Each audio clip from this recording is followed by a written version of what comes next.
Assalamualaikum warahmatullahi wabarakatuh. Apa kabar Kofizen semuanya? Semoga kita selalu dalam lindungan Allah Subhanahu wa taala. Kofizen semuanya, kembali lagi kita membahas isu yang paling hangat tentang sebuah komet 3i Atlas. Kenapa? Karena ternyata setiap hari semakin kesini selalu ada update terbaru. Dan kemarin saya mendapatkan sebuah tulisan mengatakan bahwa beberapa ilmuwan NASA menyebutkan ternyata ada tanda-tanda kehidupan di dalam komet 3i Atlas yang menunjukkan bahwa sebetulnya itu bukan komet, melainkan satu pesawat atau satu wahana yang di dalamnya ada kehidupan. Ditambah lagi kemarin ketika 3i Atlas itu mendekati orbit matahari, ada perilaku yang agak ganjil, agak menyimpang gitu.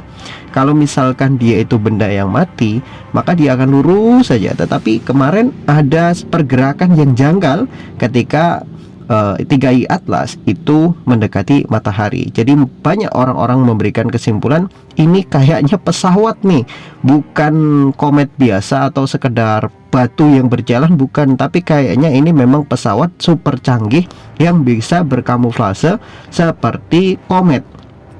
Ya, untuk penelitian bisa saja dari makhluk-makhluk luar angkasa sana, atau memang mereka ini sengaja mendekati bumi untuk mengobservasi bumi, atau mereka ini jangan-jangan mau turun ke bumi untuk menjajah bumi. Kita akan dijajah oleh aliens. Ya seperti itulah teori-teori yang sangat luar biasa, begitu banyak. Ya efek daripada film-film yang pernah mereka tonton tentang alien-alien yang datang ke atas muka bumi ini, dan mereka mempunyai kecanggihan teknologi yang lebih hebat daripada yang kita miliki. Tapi Kofizen semuanya, kita sekarang pakai sudut pandang Islam. Coba kalau kita ngawur-ngawuran, kita pakai teori gila-gilaan, saya lebih suka pakai teorinya One Punch Man, yaitu Lord Boros sedang menuju ke bumi. Ya itu teori paling ngawur dan teori paling ngaco. Jadi anime yang kemudian direalistiskan disebabkan satu kejadian, yaitu komet 3i Atlas itu sekilas memang mirip, kalau dari jauh ya mirip dengan pesawat yang pernah dipakai oleh Lord Boros dalam serial anime One Punch Man. Kalau diomong ini apa cocok logi ya bisa saja, tetapi kan anime One Punch Man itu lebih dulu muncul daripada 3i Atlas. 3i Atlas itu kan baru beberapa bulan yang lalu, sedangkan One Punch Man terutama saga Lord Boros itu sudah dari tahun berapa, itu sudah sangat lama sekali. Jadi artinya anime One Punch Man itu sudah lebih dahulu memberikan gambaran tentang alien yang datang ke muka bumi ini dengan pesawat yang begitu canggih, yang ternyata pesawatnya mirip dengan apa yang ada sekarang kita lihat, yaitu 3i Atlas, komet 3i Atlas. Tapi itu kan teori yang ngawur, artinya nggak bisa kita benarkan juga. Tapi kalau misalkan memang di dalamnya itu ada teknologi canggih dari makhluk luar angkasa yang begitu jauh, yang punya pesawat kita sebut saja Lord Boros sedang jalan-jalan cari lawan tanding yang setara dengan dia, karena dia sudah bertanding di seluruh jagat raya, dia nggak ketemu lawan yang setara. Kemudian sekarang dia mencoba mengunjungi bumi untuk mencari lawan setara yang bisa bertarung dengan dia. Masalahnya Saitama itu adalah tokoh fiksi di dalam anime One Punch Man. Kalau dia ada di dalam dunia kenyataan mah kita aman-aman aja, enjoy aja gitu kan. Tapi masalahnya Saitama itu ndak ada, itu hanya ada di dalam film-film aja, adanya di dalam anime atau komik gitu. Nah sekarang ketika kita dihadapi seperti kondisi seperti ini, tiba-tiba ada pesawat alien yang begitu besar dengan makhluk-makhluk yang kuat datang ke muka bumi, mereka nantang kita gelut, nantang kita bertarung, waduh hancur kita. Ya hancur kita. Apalagi kalau misalkan turunnya ke Indonesia, kebetulan turunnya parkirnya di atas gedung DPR. Kacau ini. Waduh, gimana kita?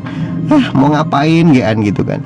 Jadi intinya kalau memang itu adalah alien, dengan kemudian mereka itu punya pesawat yang canggih, teknologi yang canggih, dan mereka punya peradaban lebih maju, mereka lebih kuat daripada orang-orang yang ada di bumi, secara otomatis kita yang akan binasa. Tetapi sekali lagi kita coba pakai pandangan Islam.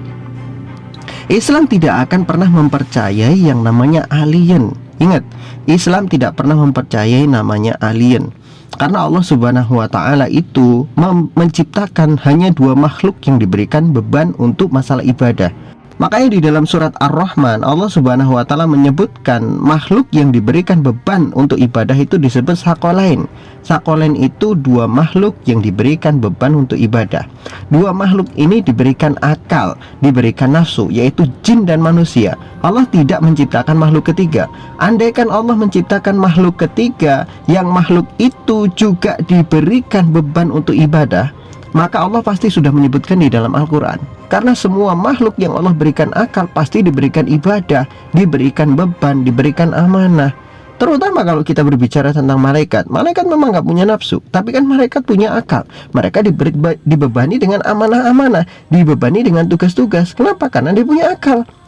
Tapi kalau dia nggak punya akal seperti binatang misalkan, nggak akan pernah Allah Subhanahu wa Ta'ala bebani mereka dengan ibadah. Mereka hidup seenak mereka, tapi mereka nggak dikasih akal. Mereka hanya dikasih nafsu dan insting. Selesai gitu loh. Nah, masalahnya adalah kalau ada makhluk yang lebih cerdas dari manusia hidup di luar angkasa, pertanyaannya itu kalau di dalam Islam, Nabi ini siapa?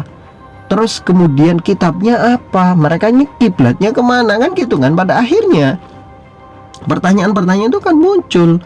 Karena kalau Al-Quran itu diturunkan oleh Allah Subhanahu wa Ta'ala untuk jin dan manusia, seharusnya Al-Quran itu kan rahmatan lil alamin. Kata alamin itu seluruh penjuru semesta. Jadi berarti kalau ada makhluk-makhluk yang di luar planet-planet yang jauh, alien-alien sana, kitabnya sudah pasti Al-Quran juga. Nabinya juga harus Nabi Muhammad SAW. Tapi kan ternyata Allah tidak pernah memberitahu tentang masalah itu.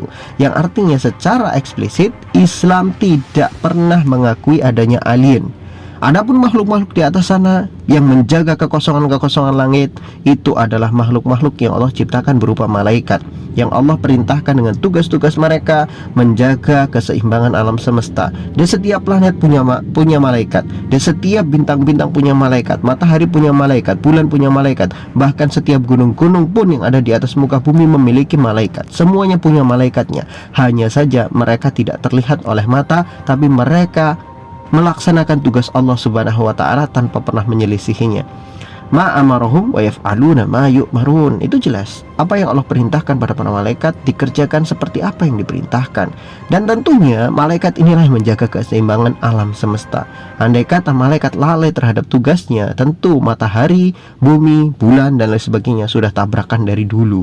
Tapi ternyata kan semuanya terjadi keseimbangan. Dijaga oleh siapa? Bukan dengan hukum fisika, tapi dengan malaikat-malaikat yang Allah Subhanahu wa Ta'ala sudah tunjuk mereka untuk menjaga keseimbangan di seluruh alam semesta. Jadi fix ya, Islam nggak kenal yang seperti itu. Apalagi kalau ada teori-teori nyeleneh, wah alien akan menguasai dunia tahun sekian. Masya Allah, Islam sudah nggak ada yang percaya begitu. Islam itu hanya mempercayai dunia di atas bumi ini nanti menjelang hari kiamat hanya akan muncul siapa? Dajjal, Ya'juj Ma'juj, turunnya Nabi Isa alaihi salam dan lain sebagainya. Hanya itu akidah umat Islam.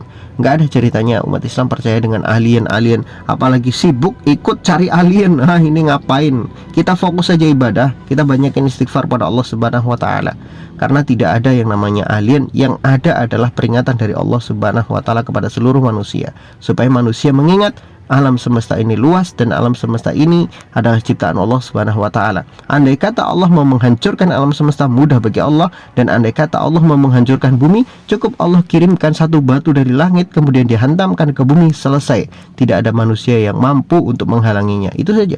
Wallahu a'lam bishawab. Semoga kita waras bersama, semoga kita sehat bersama, dan semoga kita nanti masuk surga bersama. Wallahu a'lam bishawab.